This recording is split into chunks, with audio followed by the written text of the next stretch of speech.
Hello सभी को। Class चल रहा है ईवीएस।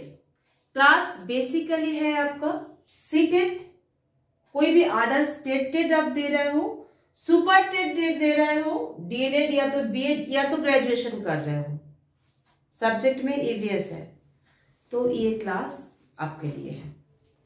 ईवीएस क्लास चल रहा है, एक चैप्टर ऑलरेडी कंप्लीट हो गया है। आज नेक्स्ट चैप्टर करेंगे शेल्टर या तो आश्रय। उसके पहले हम बताएंगे, पहले ईवीएस का क्लास पहले कंटिन्यू करेंगे, चैप्टर कंप्लीट करेंगे और हर एक या तो दो चैप्टर के बाद हम क्वेश्चन आंसर कराएंगे। तो क्या याद होते जाएगा, एक बार रिवीजन भी होते जाएगा साथ साथ। ईवीएस कंप्लीट करने के बाद सीडीपी, उसके बाद हिंदी, फिर पेडागोजी हम स्टार्ट करेंगे। वो सीडीपी, पेडागोजी, हिंदी ये सब में भी हम सेम वही एक ही प्रोसेस यूज करेंगे। पहले तो दो टॉपिक या तो तीन टॉपिक या तो तीन चैप्टर करेंगे, उसके बाद क्वेश्चन आंसर। और एक छोटा सा अनाउंसमेंट है, मेरा channel learn with Das ma'am, actually ये मेरा नहीं आप लोग का चैनल है। आप लोग आज हमें यहां तक लेके आए हैं। मेरा अभी सब्सक्राइबर 1000 के ऊपर हो गया, इसलिए मेरा सारे यूट्यूब फैमिली को thank you, very very thank you. कल से हम स्टार्ट करने वाले हैं पॉलिटिकल साइंस के क्लास, जो क्लास रहेगा क्लास 11th एंड 12th के लिए। एकदम स्टार्टिंग से स्टार्ट, बेसिक से स्टार्ट करेंगे। हर एक चैप्टर के हर एक टॉपिक को लेंगे, छोटा छोटा पॉइंट को लेंगे, एक एक पॉइंट को उठा के छोटा छोटा क्लास देंगे।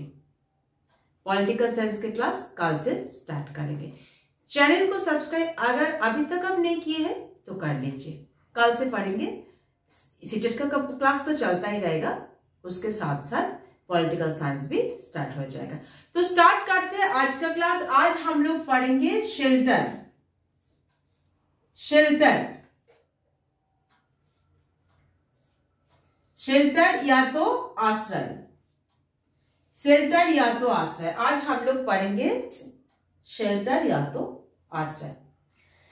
अच्छा, मान लीजिए आप स्कूल से लौट रहा है, ये आपका स्कूल है, आप स्कूल से लौट रहा है घर,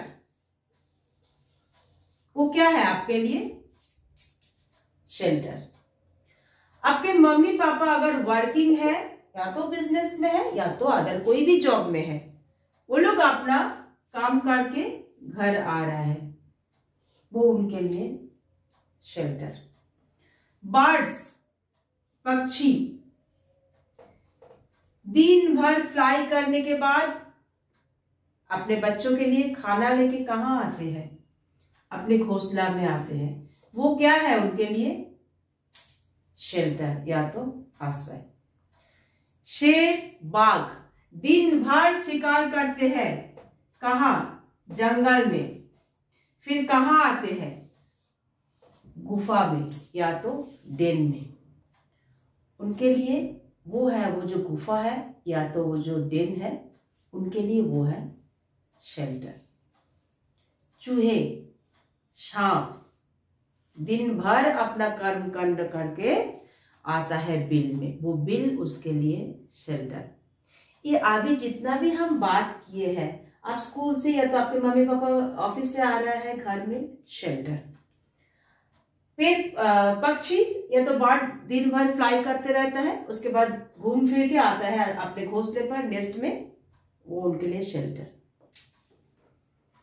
जीव जंतु या तो बाघ, शेर जंगल में शिकार करके आपका घर में आराम करने के लिए आता है, वो गुफा में, वो उनके लिए शेल्टर। इससे दो बातें सामने आ रहा है।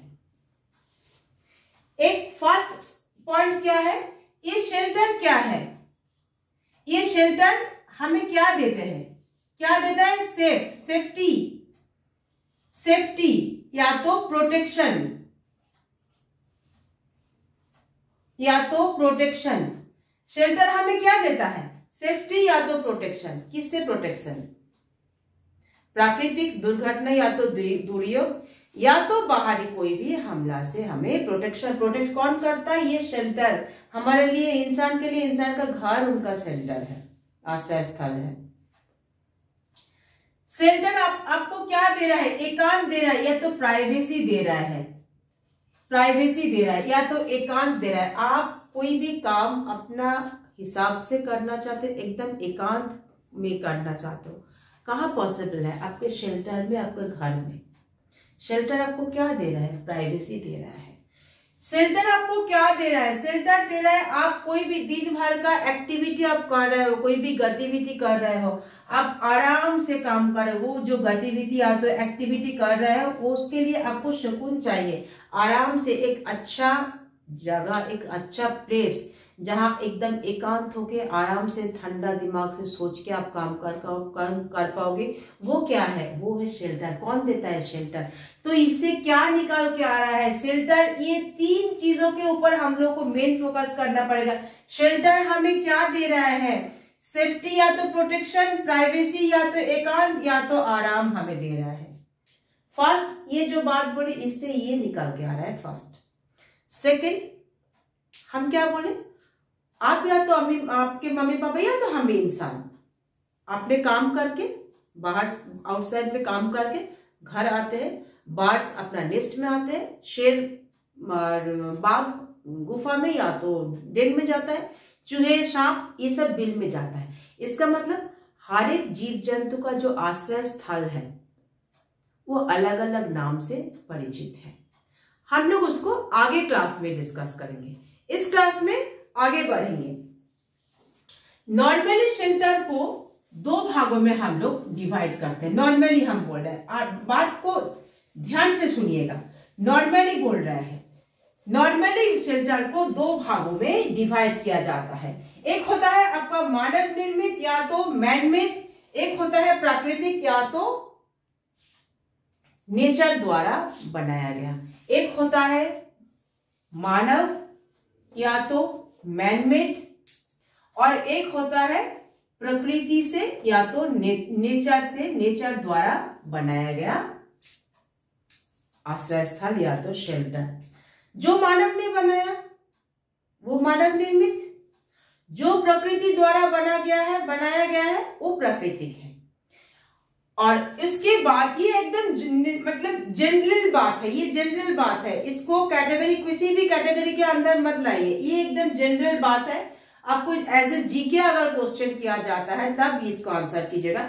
बट अगर आपको ये पूछा जाता है कि भौतिक संरचना के आधार पर, भौतिक संरचना के आधार पर कितना संरचना के आधार पर शेल्टर को कितना भागों में डिवाइड किया गया है?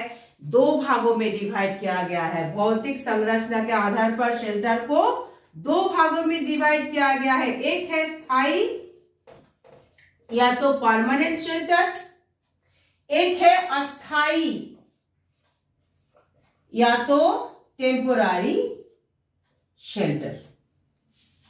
स्थायी कौन सा है या तो परमानेंट कौन सा है? जहां आप रहते हो बहुत लंबे समय से, मतलब आपके पूर्वज वहां से रह रहे हैं, आपके परदादा, दादाजी, आपके पिताजी, आपके बाद आपके बच्चे वहां रहेगा, वो है परमानेंट शेल्टर। उसको हम लोग इजीली एक जगह से दूसरा जगह शिफ्ट नहीं कर सकते हैं, वो है आपका परमानेंट शेल्टर। अस्थायी शेल्टर,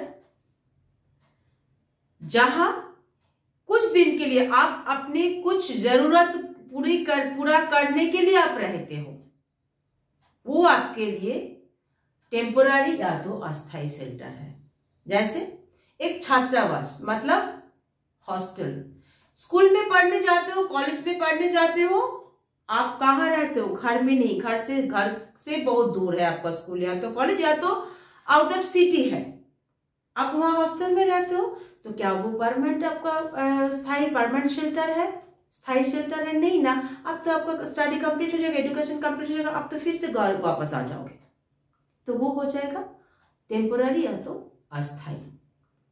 जैसे विंटर के सीजन में ज्यादातर दिखाई देता है। जैसे हम बिलोंग करते हैं झारखंड, रांची से, यह बहुत अच्छे से हम लोग को समझ में आता है। नवंबर, दिसंबर, जनवरी में बाहर से बहुत ज्यादा जो बोलते हैं ना प्रवासी पक्षी यहाँ आते हैं, कुछ दिन के लिए यहाँ घोंसला बनाते हैं, फिर शीत भी चला जाता है, पक्षी भी चले जाते हैं। तो वो जो प्रवासी पक्षी, वो झारखंड में आइएगा कभी तो अच्छा से देखिएगा, बहुत अच्छा लगता है जब वो जो प्रवासी पक्षी जब यहाँ आते हैं। तो ऐसे जो प्रवासी पक्षी जो घोंसला बनाते हैं, क्या वो स्थायी है, टेम्पररी, परमानेंट है? नहीं ना, वो तो अस्थाई है। वो हो गया आपका टेम्पररी या तो अस्थाई शेल्टर। क्लास को लंबा नहीं करेंगे, ये टॉपिक ज्यादा बड़ा नहीं है, और 2 या तो 3 क्लास में इसको कंप्लीट करेंगे, छोटा छोटा क्लास देंगे, आप लोग के लिए भी इजी रहेगा। तो आज यहीं पर ओवर करते हैं। Thank you.